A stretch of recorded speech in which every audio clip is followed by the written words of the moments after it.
Good morning to a brand new day. Time to learn and games to play. Learning things is so much fun. Learning is good for everyone.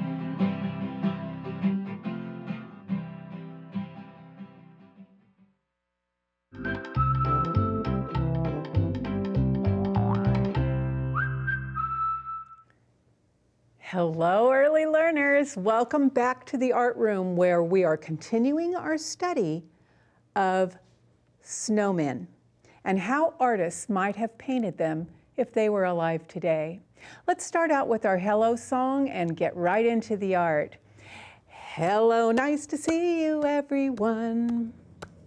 Hello, nice to see you, everyone.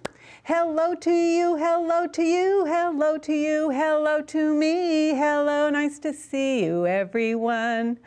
All righty, my two people today, Costanza, hello, and Alan, welcome to the art room. Thanks for joining us and for doing your art with us. We sure appreciate you watching. Yesterday, we were looking at another artist, but today we're talking about George Seurat. Now, we've seen a print of his before. You know he's known for pointillism, where every little dot is side by side with another one, and from far away, they blend together and make colors. So if I had a yellow, yellow, yellow, and a blue, blue, blue, they would blend together and make the color green. That's right, and when he put yellow, yellow, yellow next to red, red, red, it mixes together, and in your eyes from far away, it looks orange. So today with George Seurat, he was a very private person and he dressed in fancy clothing. Let's look at the picture of him. Here he is with his fine suit, a nice white shirt and a tie, and they called him the notary because he would walk around town as if he were a very, very important businessman. And in his art, he was extremely private and he would show his art, and the print that we really know from TK is a Sunday afternoon on the island of La Grande Jatte.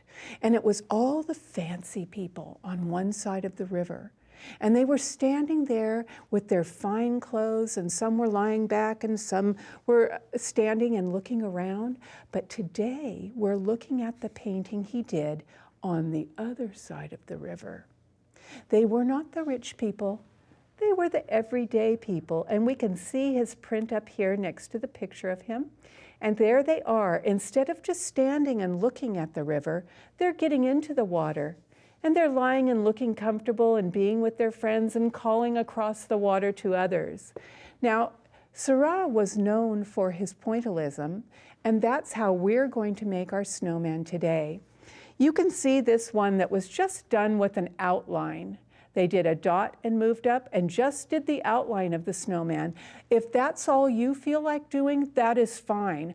I'm going to sort of fill in mine, and I'll show you mine when I pick my board up to my lap. But let's say, if Seurat painted a snowman, if Seurat painted a snowman, how would that snowman look?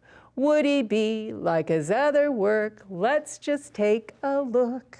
So let's take a look at how we're going to create this art. Let me set down my clipboard and my pointer stick and pick up my table that I've fashioned as my art table. Let me show you this one. I'm going to keep it next to me as an inspiration. And you can see they started out with just a plain piece of kind of creamy colored paper, and then I can mix in my dots of yellow and some white and blue, and you can see where they mixed it so it would look like a shadow. They did dark blue around the scarf, and they didn't have the scarf falling off to the side and blowing in the wind. They did it a different way. So I'm going to turn this back around to me so I can look at it, and you can follow the directions. I have made paint in an old pie pan with a paper towel at the bottom. There's some white here and some blue. I made a littler one just in the lid of some kind of food container, and it will make my stick arms out to the side. I have some red I'd like to use for my scarf and some orange for my carrot nose. And the rest of it, we will just use, this was the paint we used last week that I put in an egg carton in case I need any of these colors. You can see I probably will use the black. And remember the lid of the egg carton? I used that to mix my paints. So let's take a look. And I need a pencil that has not been used. The eraser is just flat, flat, flat, so I can start my printing. I'm going to start with the blue so I can outline my snowman's body. I'm starting at the bottom and print, print, press and up, press and up, press and up, press and up. And the closer you get to the dot before, the more it looks like a solid line. Is that what you want? Then do it. If you want it to be more of a polka dot off to the side, do that. You can always go back and print in between. But I want to kind of get an idea of how big I'm going to make his bottom part of his body, the body part, not his torso. This is kind of where his abdomen would be.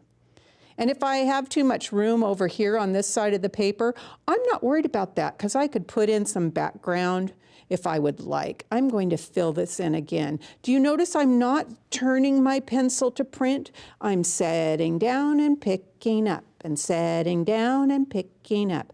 I'm going to make my next one a little bit smaller because that is going to be his middle body.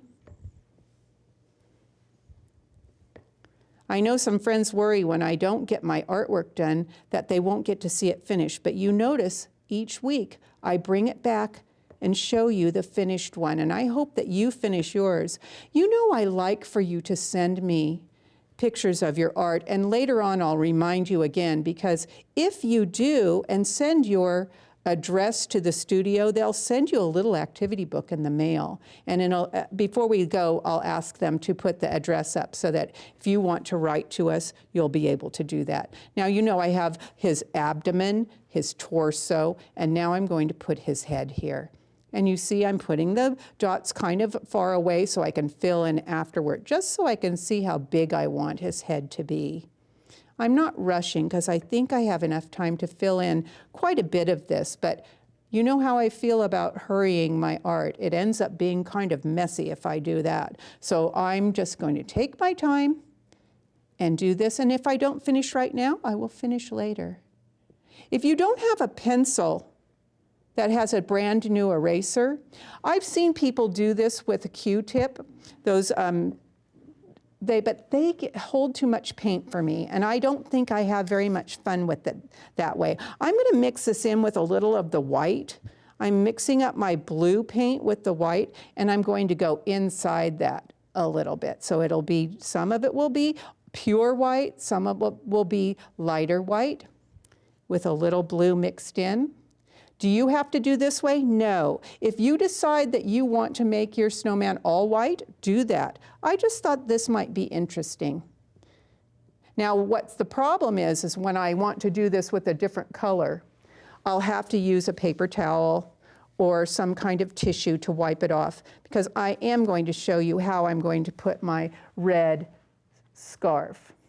And on the one that I'm looking at, they use different kinds of red. And I can see that if I go too much on my blue right now when it's still wet, it's going to make it mix too much. So I'm just going to do the outline for mine. And I'm going to go down because the scarf is going to hang down. And I'll fill it in when things are drier. But I just want to do the outline of my scarf. Get this one up here, maybe a little bit next to his neck, and up here. There, that's a pretty good start. I'm going to put some more in here.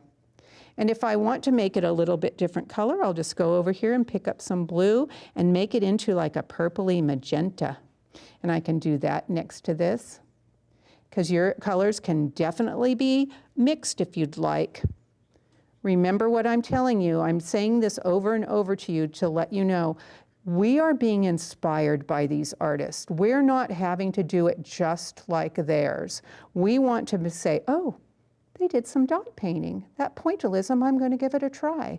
Does it have to be the same color? No, boys and girls. Remember that. Unless your teacher tells you you have to make it a certain color, then you just make it how you would like. There.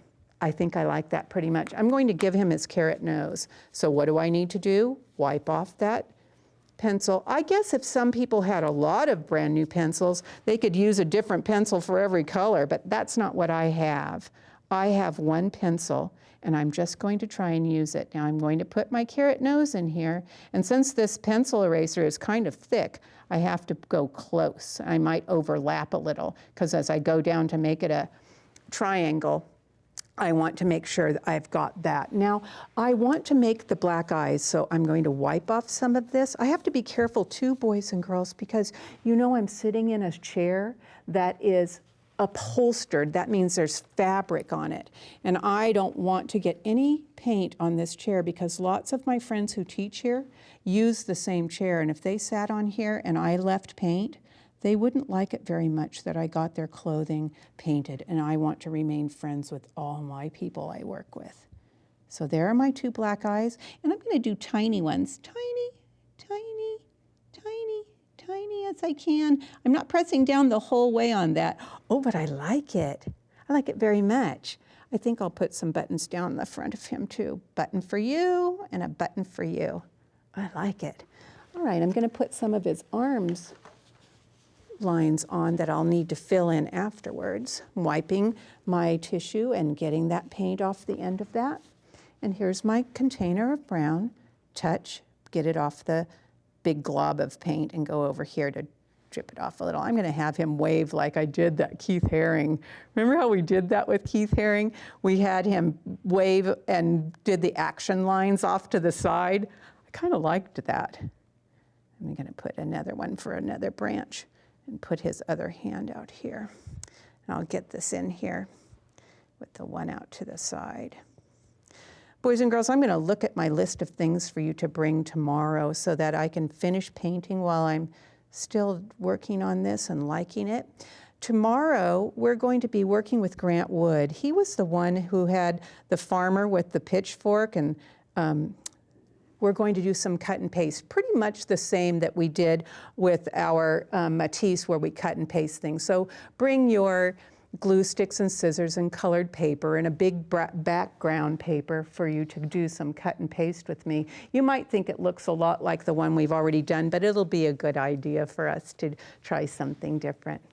All right, boys and girls, let's say goodbye to one another. Goodbye, see you next time, everyone. Goodbye, see you next time, everyone. Goodbye to you, goodbye to you, goodbye to you, goodbye to me. Goodbye, see you next time, everyone. Now, when we do the cut and paste, remember you need scissors, glue stick, and I'm bringing things from a magazine to put clothes on my snowmen using different colored papers from my magazines. I will see you tomorrow. Boys and girls, thanks for joining me today, and I will be glad to see you tomorrow. Bye-bye.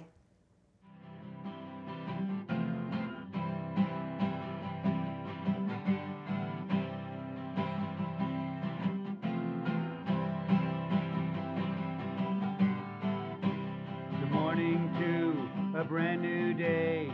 Time to learn and games to play. Learning things is so much fun. Learning is good for everyone.